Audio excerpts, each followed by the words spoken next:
দিনটা ছিল শুক্রবার 1863 সাল। বাংলার তৎকালীন কয়েক ধনী ব্যবসায়ীর বাড়ির গোটা কয়েক পোষ্য বিড়াল স্ট্রিট লাইটের নিচে এক জরুরি মিটিং ডাকল।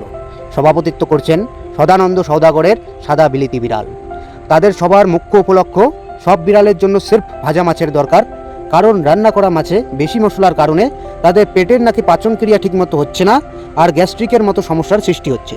কিন্তু এ নিয়ে বাড়ির মালিকের সাথে কথা বলতে গেলে তারা সোজাসুজি মানা করে দেয়। আর তাই তারা ঠিক করে এবার মানুষের বিরুদ্ধে যুদ্ধের আয়োজন করা হোক।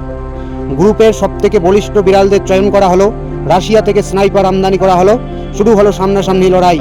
কিন্তু দীর্ঘ 5 মাসের টানা যুদ্ধের পর মানুষের তৈরি দেশি হাতিয়ারের সামনে হাঁটু গেড়ে বসতে হলো গোটা বিড়াল বাহিনীকে। যুদ্ধে পরাজিত বিড়াল সংগঠন চুক্তি অনুযায়ী দেশ ছাড়তে বাধ্য থাকলেও মানুষের দয়ায়, মানুষের খাবারের অবশিষ্ট এবং মাছের কাটা খেয়ে মানুষের সেবায় নিযুক্ত থাকার জন্য বদ্ধপরিকর হলো। তাই আজকে বিড়ালের এই অবস্থা।